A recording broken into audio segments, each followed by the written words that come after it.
Hey, Coach, good to see you today.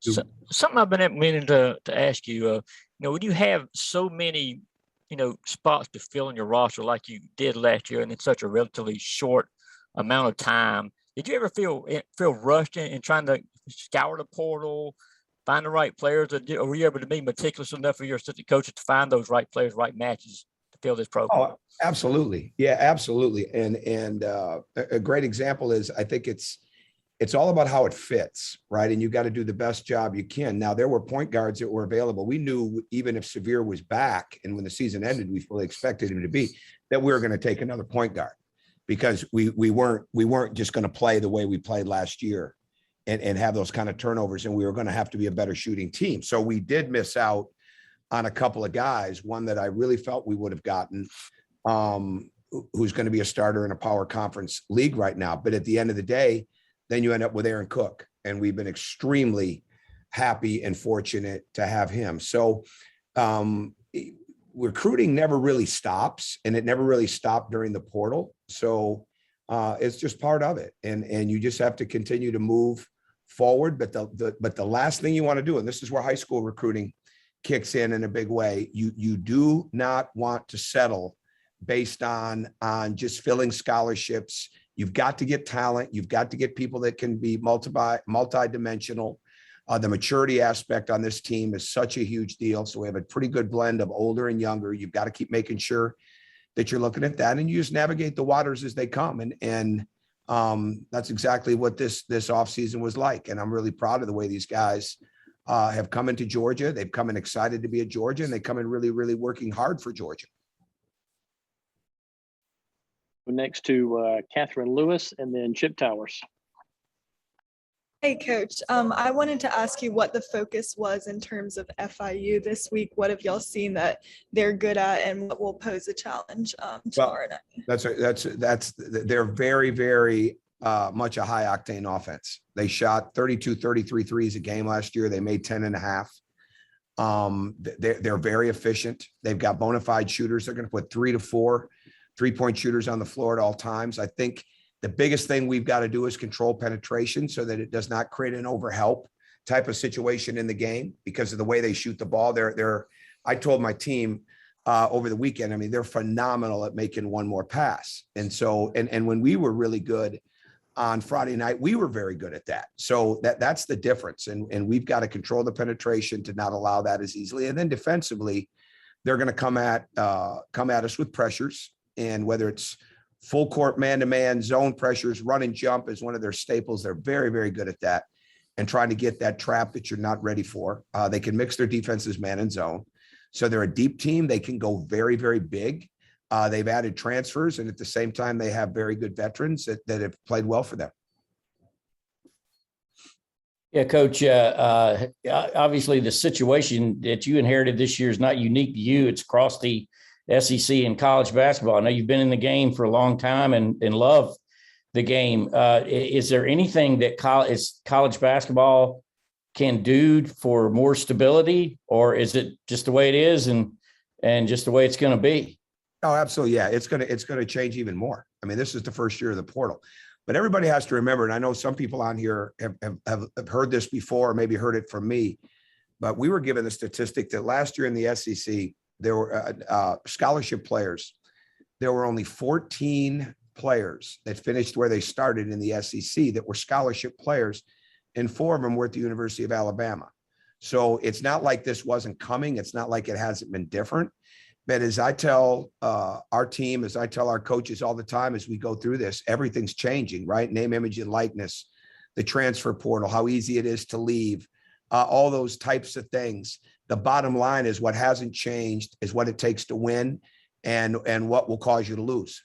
And you've got to be locked into that every day. You've got to be locked into it with your scheme. You got to be locked into it with how you play and address your team, how you pace your team, but how your team has got to understand what those components are. And we work very, very hard. And it's obviously different. And it's more of a challenge when you have so many new guys.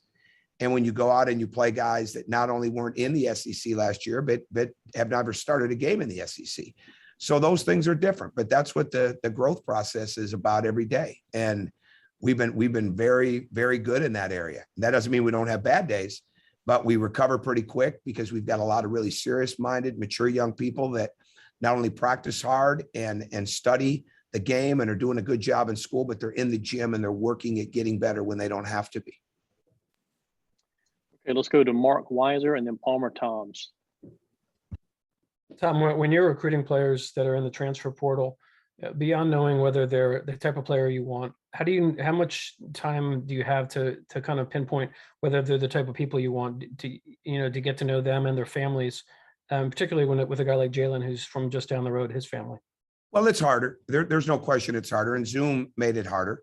It'll be interesting to see what happens. There's some coaches that would like legislation to change so that you can't go visit the transfer portal people. I don't know how that's gonna transpire as we go down the line.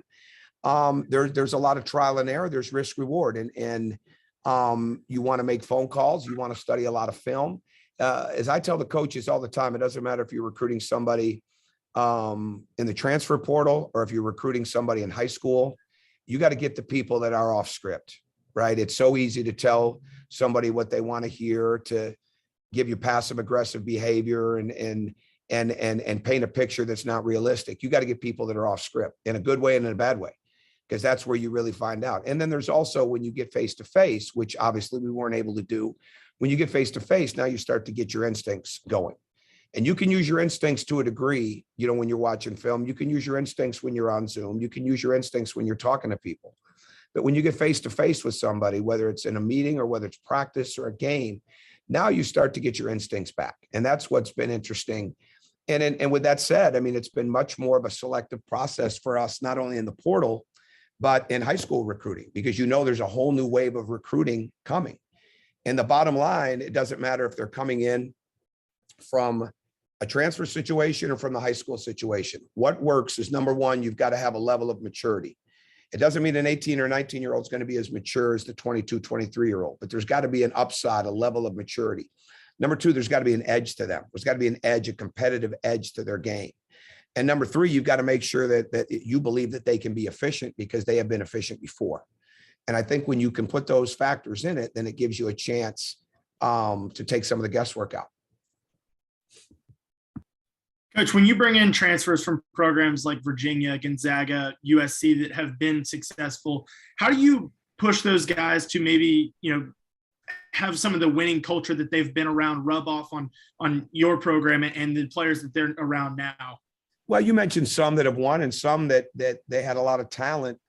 Aaron Cook has come in and done a great job because he was at Southern Illinois and he was at Gonzaga, so he's got that winning background. But there's also places that you'd be surprised, right? And that's part of it. And I don't think you make any assumptions when you bring somebody in. I think you bring them in for the vision that you have for them. Not only what their skill level is right now, what they'd like to accomplish, but you have to have a vision for them. And I think the biggest mistake you can make is it's like when you hire somebody new and you think, oh, wow, they're going to be, and I've had this happen in the past in my career, not lately, but I've had it happen, is you think you're bringing somebody from a program and you realize, wait a minute, they weren't doing close to what you thought they were doing. And it's the same thing with players. But it really comes down to who they are individually. And when you get with them, you don't assume anything. You build on where they're at. You meet them where they're at. I think that's really, really important. Now, meeting them where they're at does not necessarily mean we're going to stay there, because I think when you meet them where they're at, now you've got to start to bring it up and ramp it up and see what they're capable of, whether it comes from a mental toughness standpoint, the physicality of the game, the learning standpoint, stability, durability, all those types of things. So you're trying to figure out how they are, not only in a learning situation, but how they are in a pressure situation. So with that being said, sometimes the guys that have been in successful programs, they have a better understanding of that. But that doesn't mean that the guys that haven't been can't get there. So I think those are the key things you have to look at and you can't make assumptions. Now, you do like to, in high school especially, and when you recruit in the portal, you do like to recruit people that have won. In high school, we like to recruit people that have won year round. And if they haven't won year round, then let's figure out the reason why. And you base those things in your decision making. But when you bring them in, yes, you want them to bring what they know. You also want to impact them with what we have here. but really your culture comes down to how people treat each other on a daily basis, the mutual respect that they build, and how accountable you can hold them to get better. All right, let's wrap up today with Ryan Curley, and then one quick follow-up from Mike Griffith. Hey, Coach, how you doing today? It's good to see you. You too. So I know it's early, but what have you been kind of getting out of their identity as a team? I know it's a new team that's still gelling. What have you seen so far as what their identity might be, and what do you want out of them? Well, I think what we have to be a ball movement team. We have to be tremendous at throwing the ball ahead. And that's going to be really, really, there were times last year that we threw it ahead. There were times last year we held the ball too long, and we're going through that now, but we've got to get the ball thrown ahead. And I think because we have shooting and we have so many good shooters, potentially, we're going to get better. So it's not getting down when we don't make a shot. Like I said the other night, I'm not down about the misses. I'm down about our footwork and spacing and how close we were to the college line. Like, we have got to continue to understand how to utilize spacing. So I think getting the ball up the floor, utilizing the spacing, getting the ball reversed, being a quick passing team, getting really, really good on the offensive glass. And then what we're going to have to do, not only make the threes, but we're going to have to cut the turnovers down. And defensively, we've got to be a 5-man transition defensive team that becomes hard to score against initially, and a 5-man rebounding team. And along the way, we've got to have really good awareness in our help defense. We've got to have very solid containment, ball pressure wise. We want to be active on and off the ball, but that rebounding aspect, when that shot goes up, is going to be absolutely crucial, because we're not a huge team. We have some size, but we're not a huge team. And we've got to make sure that we do a really, really good job of having all 5 people in there. Coach, just kind of going back to the way basketball has changed, you mentioned the NIL, and I'll admit I had a curiosity about this. Ty Washington at Kentucky, I don't think that Athens has a Porsche dealership. How do you compete in that NIL world? If we did, Anthony Dasher would have one. So, we know that. So. And Mark Weiser might have one too. So how do you compete against that when Kentucky players? Yeah, I can't even. It's let's just see how it all goes. I mean, that's the only thing I could even say about that. I mean, it's so amazing, these situations and the deals. And again, we're having conversations, and I know our players have conversations. Let's just see how it all goes. And I don't have an answer to that. I really don't. And we just got to take a look. And I'm not as worried about the Porsche deal for Ty Washington as I am the fact that John Calipari's done a really good job, with players and teams over the years. Those are the things that are more concerning than that. But we're just going to have to read it as it goes. And hopefully there'll be a lot more clarity and view of how it's going to go as you go through the next couple of years with all this. I mean, it's unprecedented, right? There's a lot of unprecedented aspects in college sports right now. So we just have to do our best, focus on what it takes to win, control the controllables, and be aggressive where we can in those areas. And if we can't, we just read it and see, where we can make up some ground.